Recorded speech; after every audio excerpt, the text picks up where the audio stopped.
দর্শক স্বাগত জানাচ্ছি বিশেষ সাক্ষাৎকার অনুষ্ঠানে। আপনাদের সাথে আছি আমি শুভঙ্কর। আপনারা জানেন যে এই অনুষ্ঠানটিতে আমাদের সাথে একজন বিশেষ ব্যক্তি থাকেন, আমরা তার সাথে বেশ কিছু আলাপচারিতা করে থাকি। আজকে আমাদের মাঝে একদমই বিশেষ একজন মানুষ উপস্থিত আছেন আন্তর্জাতিক ধান গবেষণা ইনস্টিটিউটের মহাপরিচালক জন বালিয়ে। First of all, I want to welcome you in my show. Thank you very much for having me. It's a pleasure to be here. Thank you. You are in Bangladesh. Definitely, first of all, I want to know something about Bangladesh and with BEV. How does EV plan to collaborate with Bangladeshi organizations, governments, and stakeholders to achieve its research goal and promote sustainable rice production and food security? Thank you for asking. IRI has been collaborating with Bangladesh Partner Institution for 50 years. We started our collaboration in 1965 and we first released the variety IR, the 8, which is called the Miracle variety, in 1967. Since then, we have never stopped collaborating with Bangladesh institutions and in particular with the Bangladesh Rice Research Institute. And so yesterday actually, we were celebrating these 50 years of BRI, and we were very pleased to be among the guests of honors to actually understand better where is it that we want to take our collaboration next. And we are planning to elevate this level of ambition in our collaboration, looking at the new challenges. And so we want to collaborate with an increasing number of partners in Bangladesh through BRI, but also adding new partners to make sure that we hear all the voices that are needed for us to really understand what is needed and how we can help in the best possible way. Oh, okay. Nice to know that actually. How has IRI adapted its research program to address emerging challenges to climate change, sustainability and food security definitely?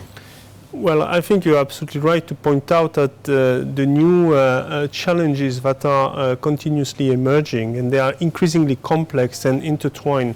So initially our research program was primarily focused on genetic innovation and making sure that we would bring the benefits of better genetics to the farmers. So that was done through the release of high-yielding varieties. Then we have added a new set of characteristics to these varieties, making sure that it would be increasingly stress tolerant, so drought, flooding, salinity, and diseases and pest control. So we wanted to actually make sure that farmers could maintain the yield and could withstand a number of shocks. That is increasingly the case with climate change, for example. Now we see new challenges emerging with sea level rise, so the need for varieties that are tolerant to higher levels of salinity. Yeah, for example, in the coastal areas. We also see that there is a need for varieties that are more nutritious. So we are currently working on a program to produce high level of iron content in new varieties, zinc as well. We are also looking at characteristics of varieties that could be produced more sustainably, so with less fertilizer, more natural-based solution, while maintaining the yields, because this is very important for the incomes of farmers. So that is the main area of focus, but we have added, as you were suggesting, a number of other dimensions to also look at agronomic practices, look at ways we could better manage water and soil. On water, we have been promoting what we call alternate wetting and drying to make sure that we would reduce. Water management will be the next challenge for us in the whole world actually. Yes, absolutely. And we all know that rice is contributing to emissions through methane, but it is also possibly a solution because we have a high potential for mitigation in rice. So the possibility is really to change the way we manage water, and I want to insist on that. Yeah. Rice is not the problem. The problem is the way we cultivate rice. And so it is all about managing better, in a more efficient way, water in flooded fields. And this, we have solution for that. Likewise, we also have a number of other works going on to make sure that we add value along the value chain so that farmers, but also other agents in the value chain could have higher incomes. So that has to do with higher quality that would fetch higher premium in the market.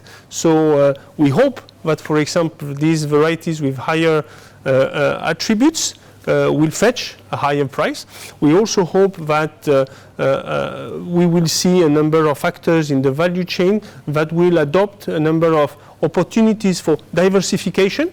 So rice is not only the grain, it is also the straw, and we can derive a number of products that can be very profitable. You just telling about the genetic engineering and what role does it see for gene editing and other biotechnologies in rice breeding and research, and what ethical considerations are involved here?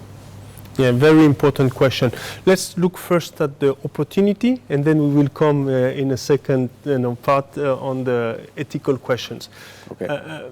First, I would like just to mention that the situation we are here is that not only in Bangladesh, but in many countries in Asia, we have reached almost the limit in terms of yields increase. And so we observe that yields are now plateauing. Okay, and that is problematic because we see that, for example, in Bangladesh, the population continues to increase steadily. And so we have what we call a problem of productivity here because we have less land, more population, but still we need to produce more rice. And so the whole point is about finding new ways to really increase productivity.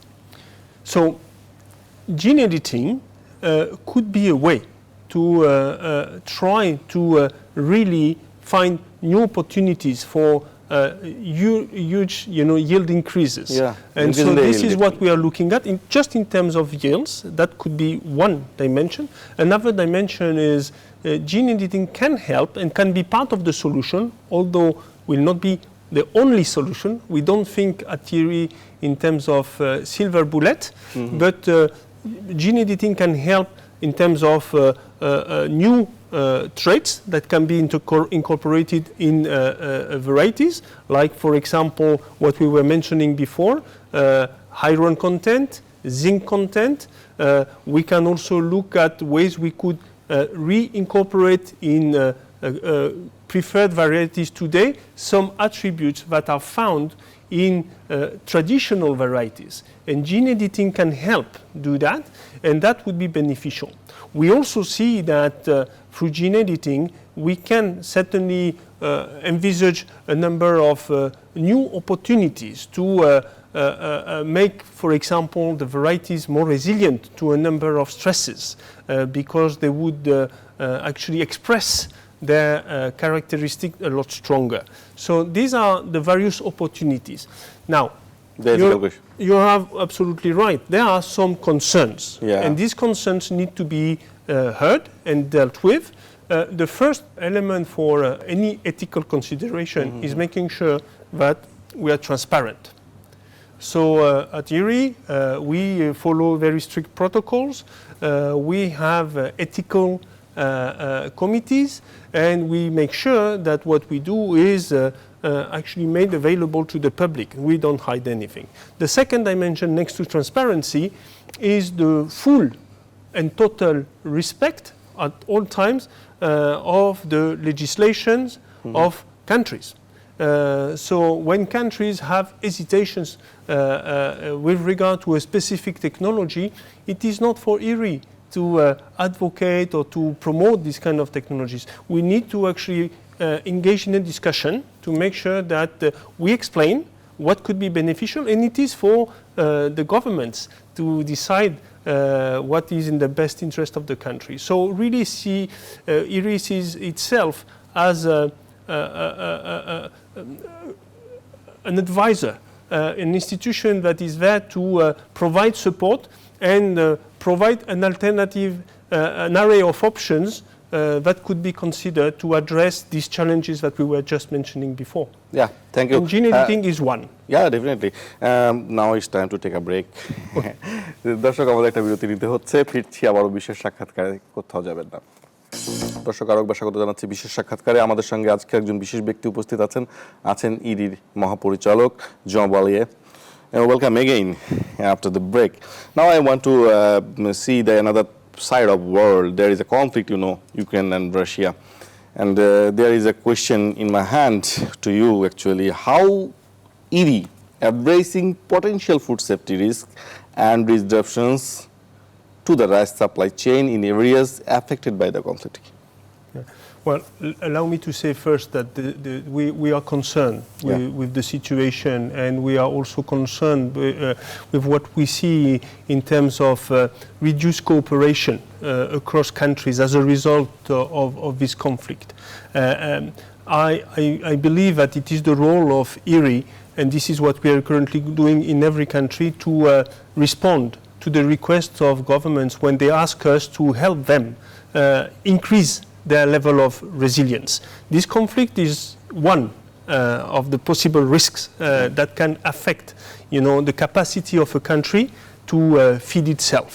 And so what IRI does is what we were saying before, trying to really help the rice sector to continue to improve productivity, continue to increase production, continue to do that in a way that is more sustainable.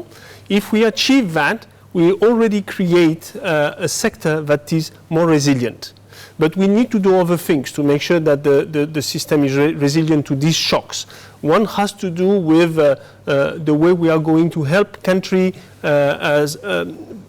deal with their trade policies. And we are open to discussions, and we can provide support to actually identify what could be the best possible options for countries that are not yet totally self-sufficient, to either diversify their production or find options to source the rice or other foods that they need from the region to be less exposed to the volatility of markets. Okay. Another aspect is prices. And prices, we see that the crisis has actually resulted in high inflation. Yeah. So this is also a source of concerns because it affects directly consumers as well as farmers. Obviously. And we need to make sure that we provide all the elements that and the policies that are needed to actually reduce the level of inflation. And that is something that we are currently investigating. What is the role of rice in the overall inflation? In some countries it is important, in other countries it is not that important. So we need to actually understand the mechanisms a lot better. Okay. And I'm in my end of this show actually. The last question to you actually. How does IRI envision the future of rice production and consumption, and what are its priorities for ensuring a sustainable and equitable rice-based food system? We don't have much time, but let me say first that the rice sector will continue, the global rice sector will continue to play an essential role in the overall food security equation in the world. Rice is the most consumed staple, and it is likely to remain like that for the foreseeable future. We have, roughly speaking, 145 million tons of rice that we'll need to add to actually match the expected demand for rice. So that's the first element. We need to continue to increase productivity. We need to continue to increase production. Second part of your question, with less. Doing more with less. Less land, less water, probably less, a lot less in terms of chemical fertilizers, and making sure that we also mechanize a lot more to better deal with the shortage of labor. So that is the way I see it. I believe that there is no way out for the global rice sector if we do not find solutions for methane emissions for the future. We need to turn a significant proportion of the rice sector into a low carbon sector. We need to demonstrate that it is possible to produce rice that is healthy and affordable, so more nutritious. And we need also to demonstrate that rice systems are compatible with a sustainable economy in the rural areas, with diversification of production and with a diversification of the economy to make sure that it is also more resilient. Okay. So more equity, more sustainability, more inclusion, and climate change. So nice of you. Thank you very much to came here, and hope we'll again sit to discuss something about the rice production and obviously the challenges. Thank you very much for having me. It was a pleasure to discuss, and really I have enjoyed the show. Thank you very much. দর্শক, আজকের বিশেষ সাক্ষাৎকারে এই ছিল আমাদের আয়োজন। Job আলিয়াকে আমরা পেয়েছিলাম, কথা হলো অনেক কিছু বিষয় নিয়ে, ধান উৎপাদনের বিষয় নিয়ে কথা হয়েছে, বিভিন্ন চ্যালেঞ্জ নিয়ে কথা হয়েছে। দেখা হবে অন্য কোনো পর্বে অন্য কোনো অতিথিকে নিয়ে। ভালো থাকবেন সে পর্যন্ত।